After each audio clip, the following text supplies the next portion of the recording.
गोरी चमड़ी, अलग अलग रंग की आंखें, पाकिस्तानी हेरिटेज, यूएस सिटीजनशिप और इंडिया के लिए बेइंतहा नफरत। These are the elements that make a perfect terrorist, जो शायद तुम चाह कर भी कभी दोबारा रिक्रिएट कर ही नहीं सकते। David Headley. David Coleman Headley. One of those involved perpetrators of the Mumbai bombing in India. 21 नवंबर 2008 को कराची से पानी के रास्ते 10 टेररिस्ट मुंबई के लिए निकलते हैं। रास्ते में वो कुबेर नाम की एक इंडियन बोट को हाईजैक करते हैं और 5 दिन बाद 26 नवंबर 2008 को वो उस बोट में इंडिया पहुंचते हैं। मुंबई पहुंचते ही दो के ग्रुप में बढ़कर वो 5 प्राइम लोकेशंस की तरफ आगे बढ़ते हैं। Taj hotel, Nariman house, Oberoi hotel, Leopold cafe और सीएसटी स्टेशन। ये सारी जगहें उन टेररिस्ट के लैंडिंग पॉइंट से सिर्फ 1-2 किलोमीटर दूर थी और इन सबको बहुत स्ट्रेटेजिकली प्लान करा गया था। और अगले 3 दिन मुंबई शहर में जो मास डिस्ट्रक्शन होता है वो पूरी दुनिया को मुंबई की तरफ देखने पर मजबूर कर देता है। The biggest terror attack on India ever. 166 लोगों की मौत होती है। 3 दिन तक चलने वाले इस अटैक के पीछे पाकिस्तान और आईएसआई का नाम निकल कर आता है। 10 टेररिस्ट में से सिर्फ एक अजमल कसाब जिंदा पकड़ा जाता है। वो बोलता था जब तक जिंदा रहो मारते रहो कुत्ते। पर इतने well planned, well executed terror attack के पीछे सिर्फ पाकिस्तान, आईएसआई और लश्कर तैयबा का हाथ नहीं था। इसके पीछे था इंडिया से नफरत करने वाला एक अमेरिकन टेररिस्ट डेविड हेडली। पर एक अमेरिकन टेररिस्ट का इंडिया और मुंबई से क्या लेना देना? Scott Daoud Gilani was the classic example of a terrorist sleeper agent. Gilani is, a gold mine for both an intelligence service and a militant organization. क्या है उसकी इंडिया की तरफ नफरत, इस हद तक नफरत होने का कारण? महेश भट्ट के बेटे आलिया भट्ट के भाई राहुल भट्ट की डेविड हेडली से दोस्ती कैसे हो गई? Any anecdote that you would like to share about Headley? Well, you told that he loved Indian food, Indian women. Any anecdote you would like to share with us? He loved Bipasha Basu also. और कैसे ये इंसान 2611 के puzzle का सबसे important part बन गया? इन सारे सवालों को जवाब तुम्हें इस वीडियो के एंड तक मिल जाएगा। और उससे पहले चैनल को सब्सक्राइब कर लो, वीडियो को लाइक कर लो, क्योंकि हम हर हफ्ते तुम्हारे लिए ऐसे डीप डाइव्स लेकर आते रहते हैं। और इस सब के अलावा एक और चीज जो तुम्हें इस वीडियो के एंड तक पता चलेगी वो ये कि एक परफेक्ट टेररिस्ट बनता कैसे है। क्योंकि डेविड हेडली जैसा टेररिस्ट पाकिस्तान, आईएसआई या कोई और चाह कर भी दोबारा रिक्रिएट नहीं कर सकता। और मैं ऐसा क्यों कह रहा हूं ये मैं तुम्हें 4 फेजेस के थ्रू समझाऊंगा। The 4 phases of being a perfect terrorist. और अगर तुमने रिसेंटली धुरंधर मूवी देखी है तो उसमें डेविड हेडली जरूर दिखा होगा। और डेविड हेडली की पूरी कहानी जानने से पहले मुंबई अटैक्स में उसको रोल जानना और ज्यादा जरूरी है, क्योंकि 2006 से 2009 के बीच डेविड हेडली कम से कम 8 बार इंडिया आता है। मुंबई की उन प्राइम लोकेशंस की 60 घंटे से भी ज्यादा की वीडियो रिकॉर्डिंग करके वो पाकिस्तान में बैठे लश्कर तैयबा के major officials Sajid Mir, major Iqbal और जरार शाह को भेजता है। ये डेविड हेडली के फोन से ली गई ताज होटल की लॉबी की वीडियो है। एंड इसी इंफॉर्मेशन के बेसिस पर मुंबई का 26/11 का अटैक इतने अच्छे तरीके से प्लान हो पाया। He initially confessed to the interrogators that he had an active role in the Mumbai plot. और सवाल यह है कि एक टेररिस्ट कैसे हमारे देश में घुसकर इतनी आसानी से इतना बड़ा टेरर अटैक प्लान कर सकता है? क्या है डेविड हेडली का लश्कर और पाकिस्तान से रिलेशन? कैसे एक टेररिस्ट महीनों तक मुंबई में एक बिजनेसमैन बन के रहा? कैसे 50 साल पहले हुए एक इंटर कल्चरल लव अफेयर की सजा मुंबई के लोगों को 2008 में उठानी पड़ी? क्यों सालों तक यूएस के एक टेररिस्ट को अमेरिकन एजेंसी ट्रैक भी नहीं कर पाई? सालों तक वो शिकागो में रहता रहा, पाकिस्तान ट्रैवल करता रहा। डेनमार्क में होने वाले टेरर अटैक का मास्टरमाइंड भी डेविड हेडली था, पर उन अटैक से पहले ही ओहारे इंटरनेशनल एयरपोर्ट पर उसे अरेस्ट कर लिया गया। So many innocent people lost their lives because of this individual that I had just handcuffed. और सबसे ज्यादा सैड, डिसअपॉइंटिंग और अनफॉर्चुनेट बात तो ये है कि डेनमार्क की तरह मुंबई पर होने वाले अटैक्स को भी रोका जा सकता था। डेविड हेडली को पकड़ने के अमेरिकन एजेंसीज के पास 5-6 मौके थे, पर एक अमेरिकन टेररिस्ट कैसे हो सकता है ये सोचकर उन्होंने कोई एक्शन नहीं लिया। सवाल ये है कि डेविड हेडली एक परफेक्ट टेररिस्ट बना कैसे? क्यों उसे सालों तक ट्रैक नहीं करा गया? और वीडियो खत्म होते होते तुम्हें इस बात का पूरा जवाब मिल जाएगा कि why David Coleman Headley is the perfect terrorist. David Headley के परफेक्ट टेररिस्ट बनने के फेज 1 को समझने के लिए जानना होगा उसका बचपन। 30 जून 1960 को यूएस के वॉशिंगटन में जन्म होता है डेविड कोलमैन हेडली का, पर ये नाम तो उसे बहुत बाद में जाकर मिला, क्योंकि उसका असली नाम था दाऊद सईद गिलानी। उसके फादर सैयद सलीम गिलानी पाकिस्तान के एक जाने माने ब्रॉडकास्टर थे और उसकी माँ सेरेल हेडली पाकिस्तान की एम्बेसी इन वॉशिंगटन में एक सेक्रेटरी थी। दाऊद के पैदा होने के कुछ ही समय बाद पूरी की पूरी फैमिली लाहौर शिफ्ट हो गई, पर उसकी हाईली लिबर्टेरियन इंडिपेंडेंट अमेरिकन माँ को पाकिस्तान की कंजर्वेटिव सोसाइटी में रखना ज्यादा दिन तक पॉसिबल नहीं था। इसीलिए सेरेल हेडली डिवोर्स लेकर यूएस वापस चली जाती है, पर पाकिस्तानी लॉज के अकॉर्डिंग वो अपने बच्चों को वापस नहीं ले जा सकती थी। एंड पाकिस्तान में पले बड़े होते हुए डेविड हेडली दाऊद गिलानी सारे बच्चों में सबसे अलग दिखता था। गोरी स्किन, परफेक्ट इंग्लिश, एक आंख ब्राउन, दूसरी आंख blue. Daood was a handsome man growing up, पर 11 साल की उम्र में उसके साथ कुछ ऐसा होता है जो उसे पूरी तरह हमेशा हमेशा के लिए बदल देने वाला। द 1971 इंडो पाक war. Indian army Pakistan army को बुरी तरह हरा देती है और इस वॉर में ही दाऊद के मिलिट्री स्कूल पर एक बॉम्ब गिरता है जिसमें 2 लोगों की मौत हो जाती है और यही कारण बनता है दाऊद के मन में इंडिया के लिए नफरत का। 11 साल के दाऊद ने ठान लिया था कि वो इस चीज के लिए इंडिया से एक दिन बदला जरूर लेगा। As an Indian, he was in that school and he told me about that. And if your family suffered some incident like that by enemy, what feeling you will have? You will forgive them? No, I don't think so. इसके बाद Dawood cadet college Hasan Abdal में admission लेता है और यही उसकी मुलाकात होती है तहव्वुर राणा से। अब ये नाम तुम्हें याद रखना होगा क्योंकि तहव्वुर राणा ही आगे चलकर डेविड हेडली की सारे अटैक्स में बहुत क्रूशियल मदद करता है। 1977 में दाऊद अपनी स्टेप मदर से लड़ने के बाद अपनी रियल माँ के पास अमेरिका जाने का डिसीजन लेता है। 17 साल का दाऊद अमेरिका आकर अपनी माँ की क्लब्स चलाने में मदद करता है और इस समय तक उसकी लाइफ में सब कुछ सही चल रहा था, क्योंकि लिकर स्टोर्स और क्लब्स में काम करना उसके लिए कोई बड़ी बात नहीं थी, क्योंकि अब तक दाऊद एक डिवाउट मुस्लिम नहीं था। हाइबर पास पब और मिस हेडलीज वाइन बार में सब उसे प्रिंस कहकर बुलाते थे, उसकी हैंडसम लुक्स और उसकी 2 कलर वाली आंखों की वजह से। पर अमेरिका आना शायद दाऊद की सबसे बड़ी गलती थी, क्योंकि 25 साल की उम्र था वो ना जाने कैसे एक हेरोइन एडिक्ट और एक ड्रग स्मगलर बन चुका था और अगले कई सालों तक हेडली के ड्रग स्मगलिंग ऑपरेशंस में उसकी मदद करता है उसके बचपन का दोस्त तहव्वुर राणा, जो अब तक अपनी फैमिली के साथ यूएस शिफ्ट हो चुका था। और यही वो मोमेंट था जहां शुरू होता है डेविड हेडली के परफेक्ट टेररिस्ट बनने का phase 2।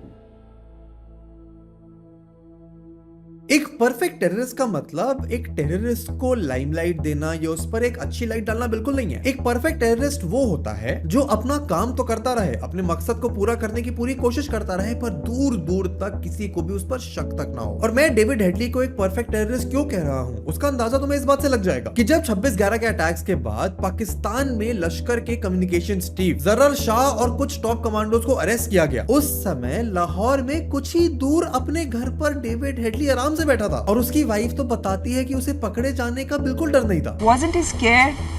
Because you were scared. No. That people will catch you. He wasn't scared that people will catch him someday. No, no. इतने मेजर टेरर अटैक में इन्वॉल्व होने के बावजूद सालों तक हेडली शिकागो में अपनी वाइफ और बच्चों के साथ एक नॉर्मल सिटीजन की तरह जिंदगी काट रहा था, ना कि किसी अंडरग्राउंड टेररिस्ट की तरह। इनफैक्ट मुंबई अटैक्स होने के 10 महीनों बाद तक भी किसी भी इन्वेस्टिगेशन में डेविड हेडली का नाम तक नहीं आया था, उसके इन्वॉल्वमेंट का किसी को अंदाजा तक नहीं था। हेडली की जिंदगी में कई बार पुलिस ने उसे अरेस्ट किया है, पर वो हर बार छूटने में सक्सेसफुल रहा, नहीं जेल से भागकर नहीं, but by becoming uncapturable. He just turns around immediately and betrays everybody when it's convenient for him. Basically, it's survival for himself. और उसके परफेक्ट टेररिस्ट बनने के पीछे सिर्फ हेडली का अमेरिकन पासपोर्ट, उसके लुक्स और आंखों का कलर नहीं था, उसके पीछे था 20 साल का एक प्रोसेस जिसकी शायद हेडली ने प्लानिंग तो नहीं करी थी, पर ultimately it helped him become uncapturable. 1988 में जब 2 किलो हेरोइन के साथ डेविड हेडली अरेस्ट होता है तो वो तुरंत DEA यानी ड्रग एनफोर्समेंट एजेंसी को एक डील ऑफर करता है। हेडली कहता है कि वो अपने 2 स्मगलिंग पार्टनर्स की सारी इंफॉर्मेशन DEA को दे देगा अगर वो बदले में उसका जेल सेंटेंस कम कर दे। DEA ऑफिशियल्स इस डील के लिए मान जाते हैं, उसके पार्टनर्स को 8 और 10 साल की सजा होती है। पर DEA के इन्फॉर्मेंट बनने के लिए और उनके साथ कोऑपरेट करने के लिए डेविड हेडली को सिर्फ 4 साल की सजा होती है। और यहाँ से तुम्हें एक पैटर्न देखने को मिलेगा। अब सुनने में थोड़ा अजीब लग सकता है क्योंकि सारे क्रिमिनल्स अपने एसेट्स, अपने पार्टनर्स को प्रोटेक्ट करने के लिए जेल जाना पसंद करेंगे, ना कि सारी इंफॉर्मेशन दे देना। पर यही है डेविड हेडली के परफेक्ट टेररिस्ट बनने का सबसे इंपॉर्टेंट फेज, क्योंकि हेडली जानता था कि जब तक वो जेल के बाहर रहकर ऑपरेट कर पाएगा तो अपनी अगली चोरी, अपने क्राइम की तैयारी आसानी से कर सकता है। और बात सिर्फ जेल से बाहर रहने की भी नहीं है। DEA के साथ काम करना एक ऐसा मास्टर स्ट्रोक था जो डेविड हेडली को हर मोड़ पर बचाने वाला था। और 4 साल जेल में रहने के बाद हेडली ने हेरोइन लेना तो छोड़ दिया, पर ड्रग स्मगलिंग के धंधे में वो अभी भी बहुत एक्टिव था। और स्मगलिंग करते हुए 1997 में उसे एक बार फिर से अरेस्ट किया जाता है।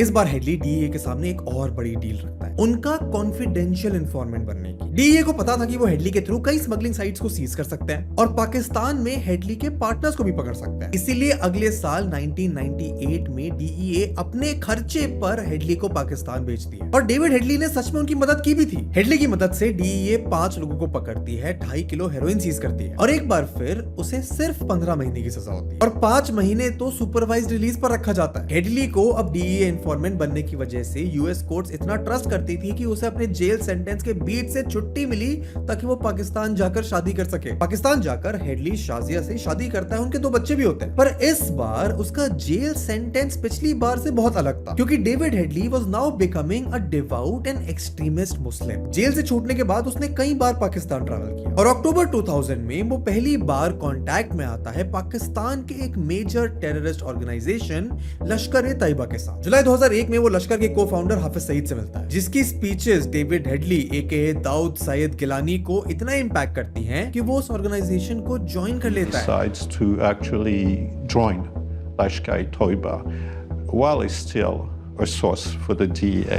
लश्कर ज्वाइन करने के बाद भी डेविड हेडली DEA का ड्रग इन्फॉर्मेंट बनकर काम करता रहा था, क्योंकि यही शायद उसकी बेस्ट स्ट्रेटेजी भी थी। DEA के साथ काम करते हुए उसके ऊपर शक जाना लगभग नामुमकिन था। शिकागो में दाऊद गिलानी एक वीडियो शॉप चलाता है। उसकी एक गर्लफ्रेंड भी थी जिसके बारे में उसकी पाकिस्तान में रह रही फैमिली को कुछ भी आइडिया नहीं था और ना ही उसकी ड्रग एक्टिविटीज के बारे में। और अब तक दाऊद गिलानी एक एक्सट्रीमिस्ट मुस्लिम बन चुका था और एक एक्सट्रीमिस्ट बनने का सबसे बड़ा नुकसान शायद यही है कि तुम चाहे कितनी भी कोशिश कर लो, बहुत लंबे समय तक अपनी असली इंटेंशन लोगों से छुपा नहीं सकते। 9 सितंबर 2001 को ओसामा बिन लादेन के भेजे हुए 2 प्लेन यूएस की 2 सबसे बड़ी फाइनेंशियल बिल्डिंग्स में क्रैश कर जाते हैं। 9/11 अटैक्स के अगले दिन डेविड हेडली को उसके DEA हैंडलर्स बुलाते हैं और अपने ड्रग कनेक्शंस के थ्रू पाकिस्तान में हो रही टेररिस्ट ऑर्गेनाइजेशन, उनकी एक्टिविटीज की जानकारी निकालने का टास्क देते हैं। पर कुछ ही हफ्तों बाद डेविड हेडली खुद भी FBI के रेडार पर पहली बार आ चुका था। अब 9/11 के अटैक्स में डेविड हेडली का कोई इन्वॉल्वमेंट भले ही ना हो, पर उसकी एक्स गर्लफ्रेंड ने अपने एक बारटेंडर फ्रेंड को बताया था कि उसका बॉयफ्रेंड डेविड हेडली कई हफ्तों तक 9/11 के अटैक्स को टीवी पर देखता रहता था। हेडली ने अटैकर्स की तारीफ अपनी गर्लफ्रेंड के सामने तक करी और ये तक कहा कि America deserved this. And then she went on and said he was happy to see it happen. And he got off on watching the news over and over again. David Headley के Pakistan trips को track कर उसको पकड़ने का एक बहुत अच्छा मौका भी था FBI के पास, पर हेडली ने DEA के साथ एज एन इन्फॉर्मेंट काम करने का प्रूफ देकर अपने आप को बचा लिया, क्योंकि DEA के साथ काम करना यूएस के तरफ उसकी लॉयल्टी का एक प्रूफ बन चुका था एंड उसे अपने ना पकड़े जाने का कॉन्फिडेंस इतना था कि डेविड हेडली DEA के साथ लश्कर-ए-तैयबा ज्वाइन करने के बाद काम करता रहा था। एंड दाऊद गिलानी को अपना मकसद पूरा करने के लिए एक बड़ी पिक्चर दिखने लग गई थी कि अगर वो कुछ स्मगलर्स को कैप्चर करने की इंफॉर्मेशन DEA को देता रहता है तो उसकी टेररिस्ट एक्टिविटीज पर किसी को शक नहीं हो। और इसका प्रूफ इस बात से हो जाता है कि इंटेलिजेंस एजेंसीज और यूएस की पुलिस के पास उसे पकड़ने के और कई मौके आए। 2002 में डेविड हेडली पाकिस्तान जाता है और लश्कर-ए-तैयबा के ट्रेनिंग कैंप में 3 हफ्ते के लिए पार्टिसिपेट करता है। पर जब वो वापस आता है यूएस अपनी माँ सेरिल हेडली से मिलने, तो एक बार फिर FBI के पास उसको पकड़ने की गोल्डन अपॉर्चुनिटी आती है। दरअसल सेरिल हेडली को शक था कि उनका बेटा पाकिस्तान में टेररिस्ट एक्टिविटीज में इन्वॉल्व, उनमें पार्टिसिपेट कर रहा है और वो ये बात अपनी एक दोस्त के साथ शेयर भी करती है। And she sat down and said, I think my son might be involved with training camps in Pakistan. और 9/11 के बाद सारी इंटेलिजेंस एजेंसीज को हाई अलर्ट पे रहने के स्ट्रिक्ट इंस्ट्रक्शंस थे। इसीलिए एक बार जब सेरिल हेडली की दोस्त फिलिस कीथ हेडली की कार को अपने घर के पीछे खड़ा देखती हैं, उन्हें लगता है कि हेडली अपनी कार को छुपाना चाहता है, वो सीधा FBI को इन्फॉर्म करती हैं। पर एक बार फिर FBI ऑफिशियल्स इस टिप को इग्नोर कर देते हैं और वो चौथी बार पकड़े जाने से बच जाता है।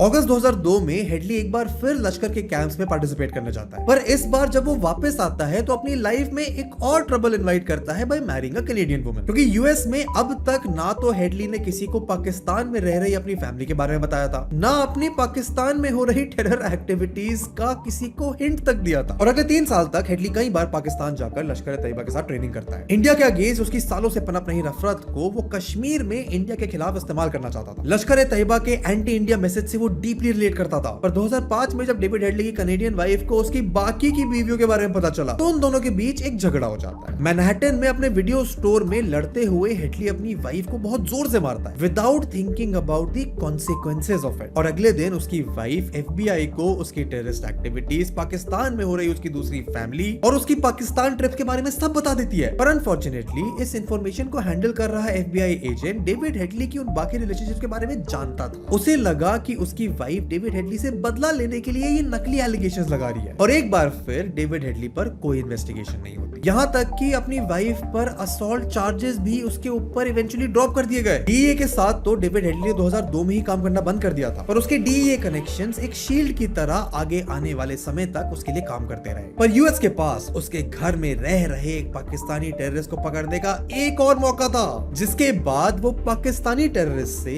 एक US टेररिस्ट बनने वाला था। अगली बार जब हेडली कश्मीर में इंडिया से लड़ने के लिए जाता है तो उसके मन में सिर्फ एक मकसद था, इंडिया से बदला लेना। पर इस समय तक लश्कर तैयबा का chief commando Sajid Mir Headley की लाइफ का सबसे बड़ा मिशन डिसाइड कर चुका था। कश्मीर भेजने की जगह हेडली को मुंबई भेजने का प्लान बनाया गया और यहीं से शुरू होती है मुंबई 2008 के अटैक्स की फुल प्रूफ प्लानिंग। क्योंकि पूरी दुनिया में शायद एक ही आदमी था जो लश्कर को इस लेवल का टेरर अटैक प्लान करने में पूरी मदद कर सकता था। क्योंकि अगर मुंबई में घुसकर इतना कोऑर्डिनेटेड टेरर अटैक करना था तो अटैक साइट्स की सारी इंफॉर्मेशन होना बहुत जरूरी था। साजिद मीर को पता था कि डेविड हेडली की अमेरिकन सिटीजनशिप उसके कितनी काम आ सकती है, क्योंकि दाऊद गिलानी को देखकर कोई ये नहीं बता सकता था कि ये शायद एक पाकिस्तानी है। इसलिए साजिद मीर के कहने पर 2005 में दाऊद गिलानी फिलाडेल्फिया जाता है और ऑफिशियली अपना नाम चेंज करा लेता है। दाऊद सैयद गिलानी अब ऑफिशियल डॉक्यूमेंट्स में बन चुका था डेविड कोलमैन हेडली। हेडली उसकी माँ का सरनेम था और कोलमैन उसके ग्रैंडफादर का middle name. Coleman was his grandfather's name and Headley was his mother's maiden name. इस बार भी दाऊद गिलानी को पकड़ा जा सकता था अगर यूएस ऑफिशियल्स थोड़े अलर्ट हो, क्योंकि ऑफिशियली नाम चेंज करने के प्रोसेस में एक इंटेंस बैकग्राउंड चेक जरूरी होता है। पर ऑफिशियल्स ने हेडली के केस में कोई सीरियस वेरिफिकेशन नहीं की एंड एक टेररिस्ट का इतनी बार इतनी आसानी से बच निकलना नामुमकिन लगता है unless that terrorist is a perfect terrorist. David Coleman Headley US में रहकर अपनी आइडेंटिटी की वजह से अनकैप्चरेबल बन चुका था और ये बात तुम्हें आगे भी दिखेगी कि अटैक करने के बावजूद उसे कोई क्यों नहीं पकड़ पाया। पर अब तक डेविड कोलमैन हेडली का टेररिस्ट बनने का, एक परफेक्ट टेररिस्ट बनने का फेज 3 शुरू हो चुका था। ऑफिशियल डॉक्यूमेंट्स में नाम चेंज होने के बाद डेविड हेडली आसानी से इंडिया आ सकता था without coming in the radar of Indian spy agency, क्योंकि अगर वो अपने असली नाम के थ्रू इंडिया आता तो उसके फ्रीक्वेंट ट्रैवल्स के थ्रू उसके पकड़ने जाने के चांसेस बहुत ज्यादा थे। पर अब ना तो उसका नाम पाकिस्तानी था, ना वो दिखने में पाकिस्तानी था और इसी के साथ शुरू होता है डेविड हेडली का इंडिया मिशन। ये है हेडली का इंडिया आने का वीजा। ISI के एक ऑफिसर मेजर इकबाल के दिए हुए $25,000 लेकर वो इंडिया आता है। अपने बचपन के दोस्त तहव्वुर रैना की वीजा कंपनी का मुंबई में ऑफिस खोलता है। He questioned the people who knew Headley, like his secretary. Headley hired her for the Mumbai office of the immigration company owned by his friend Rana. और पूरी दुनिया के लिए तो वो एक अमेरिकन बिजनेसमैन था, पर मुंबई में हेडली ने अपने प्लान को अंजाम देना शुरू कर दिया था। इस दौरान उसने आलिया भट्ट के भाई राहुल भट्ट के मुंबई जिम में मेंबरशिप भी ली। विलास, आप उनको ट्रेन करते थे? हाँ, मैं उनको ट्रेन करता। और उसी रूट से राहुल से मिलाया था। हेडली एक फिटनेस फ्रीक था और वो अपने जिम ट्रेनर विलास और राहुल भट्ट का अच्छा दोस्त भी बन गया था। The three of us, we met only on Sundays. A typical Sunday used to be either lunch or a movie. or just sitting at a coffee shop and talking. In fact, Islamabad में जब एक hospital पे attack हुआ तो उसने राहुल को ये तक कहा कि ऐसा अटैक मुंबई में भी हो सकता है, पर राहुल ने तब उसकी बात को इतना सीरियसली नहीं लिया। No, he said that you could see things happen like that in your country also. That's it. And you thought that was an off-the-cuff remark?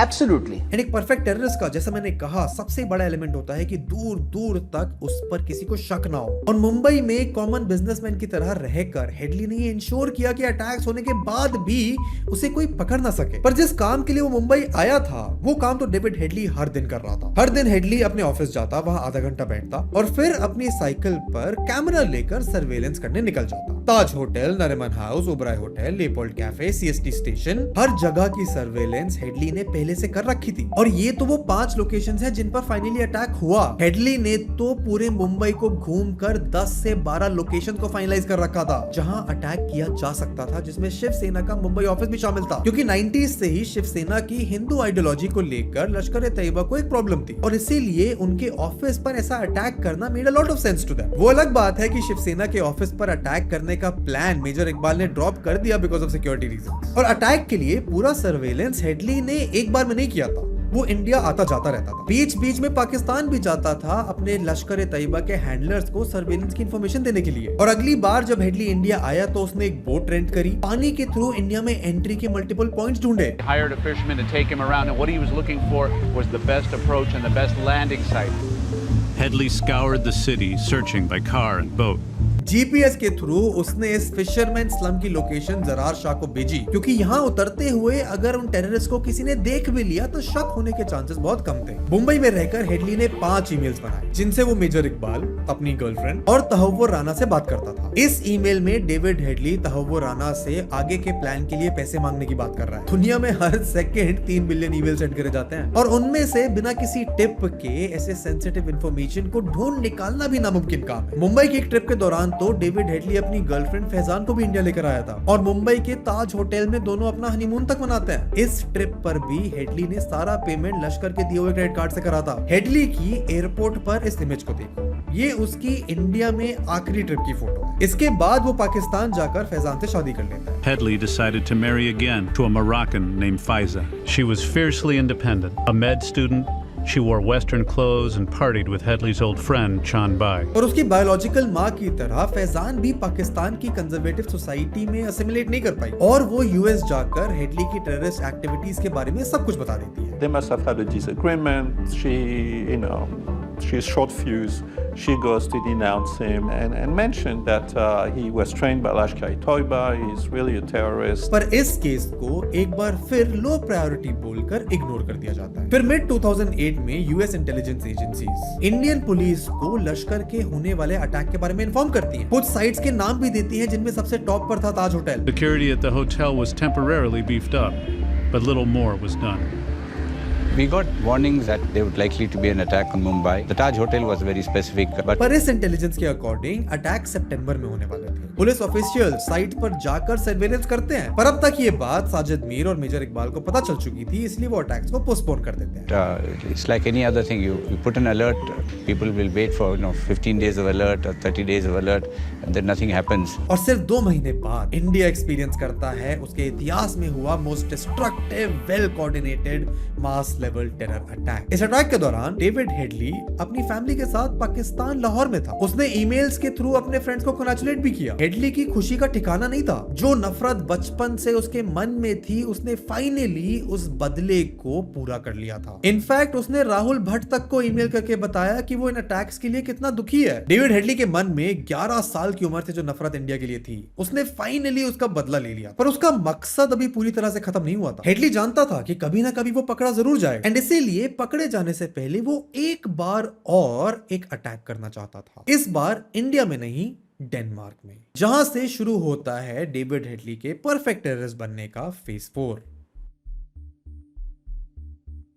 साल 2005 में डेनमार्क का एक न्यूज़पेपर याइलैंड पोस्टन प्रॉफिट मोहम्मद के कार्टून्स पब्लिश करता है। पूरी मुस्लिम वर्ल्ड में इसे देखकर गुस्सा फूट जाता है। एंड इस समय तक डेविड हेडली एक रेडिकल इस्लामिस्ट बन चुका था जो अपने धर्म के लिए कुछ भी करने को तैयार था। पिछले 8 साल लश्कर में रहते हुए उसने अपनी इंपॉर्टेंस लश्कर में बढ़ती हुई देखी थी और वो कोई मामूली टेररिस्ट नहीं था। उसके लुक्स, नेशनैलिटी, सर्वेलेंस की ट्रेनिंग, उसके डीए के साथ लिंक उसे एक ऐसा एसेट बना चुकी थी कि मुंबई अटैक्स के कुछ ही हफ्तों बाद डेविड हेडली फिर से वही काम करने डेनमार्क निकल जाता है। डेनमार्क में भी साइकिल पर घूमते हुए डेविड हेडली कई घंटों तक वीडियोस बनाता है। Hedley was acting very normal. He told me he was a businessman. He was here for business. He wanted to move his business to Denmark and wanted to buy space in the newspaper for advertisement. इस बार उसके निशाने पर कई sites थी जिसमें island posting के office के साथ फ्रेंच एम्बेसी भी शामिल थी। और जब वो अगली बार ये सारी इंफॉर्मेशन साजिद मीर को देने पाकिस्तान आता है तो साजिद मीर उसे डेनमार्क अटैक्स को होल्ड पर रखने के लिए कहता है, क्योंकि लश्कर अभी इस अटैक के लिए तैयार नहीं था, पर डेविड हेडली पूरी तरह से तैयार। उसके मन में इतना गुस्सा, इतनी नफरत थी कि डेविड हेडली के लिए रुकने का अब सवाल ही पैदा नहीं होता था। और यही उसे अपनी असली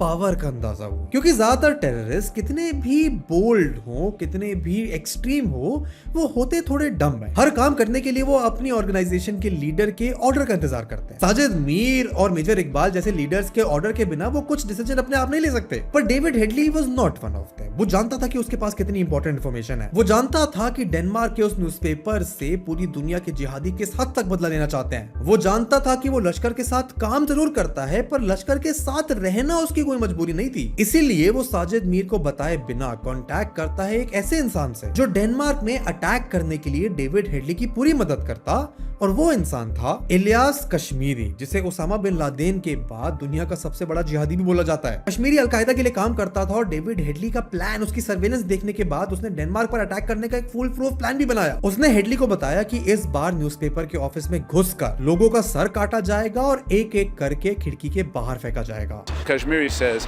you shoot the hostages first. It makes it easier to behead them. You behead them and you throw the heads out the window. ताकि पूरी दुनिया का ध्यान इस बदले पर जाए। पर इलियास कश्मीरी के साथ हाथ मिलाना शायद डेविड हेडली की सबसे बड़ी गलती, क्योंकि Ilyas Kashmiri British intelligence agencies के रडार पर बहुत समय से था। Headley's reconnaissance of Copenhagen was sponsored by a notorious terrorist named Ilyas Kashmiri. America जाकर जैसे ही हेडली कश्मीरी के दो टेररिस्ट से कांटेक्ट करता है, वो यूएस एजेंसीज के रडार पर आ जाता है। उन दोनों की बात ट्रैक करते हुए उन्हें डेविड के नाम तक का भी पता लग गया था, पर उसका सरनेम अभी भी अननोन। हेडली पाकिस्तान जाने के लिए एक बार फिर ओहारे इंटरनेशनल एयरपोर्ट की तरफ निकलता है और इस बार उसे पकड़ने के लिए यूएस ऑफिशियल्स वहां मौजूद थे। We drove out to O'Hare Airport to make the arrest. पर सबसे अनफॉर्चुनेट बात तो ये है कि डेविड हेडली की कहानी यहाँ पर भी खत्म नहीं होती, क्योंकि पकड़े जाने के बाद वो तुरंत मुंबई अटैक की सारी इंफॉर्मेशन यूएस एजेंसीज को दे देता है। वो जानता था कि उसके पास इतनी इंफॉर्मेशन है कि वो इंटेलिजेंस एजेंसीज के लिए किसी गोल्ड माइन से कम नहीं है। हेडली की बातों को जब वेरीफाई करा गया, तब जाकर उसकी मुंबई ट्रिप्स के बारे में चीजें पता चल सकी, और जिस क्राइम के लिए डेविड हेडली को सजाए मौत होनी चाहिए थी, उसे 35 साल की सजा देकर छोड़ दिया जाता है। हेडली जानता था कि अगर इंडिया में वो पकड़ा जाता तो उसकी पनिशमेंट कहीं ज्यादा गुना बदतर होती, इसीलिए वो यूएस एजेंसीज के लिए एक इन्फॉर्मेंट बन जाता है। अलकायदा और लश्कर की सारी इंफॉर्मेशन उन्हें देने लगता है। इंडिया को मुंबई अटैक्स की इन्वेस्टिगेशन करने के लिए भी यूएस एजेंसीज सिर्फ हेडली को वीडियो कॉल पर जाने की परमिशन देती हैं। वो यही चाहता है कि किसी भी तरह से उसका जो पक्ष है वो सही रखा जा रहा है कि नहीं, वीडियो कॉन्फ्रेंसिंग के जरिए, जैसा कि हमने देखा भी अदालत में।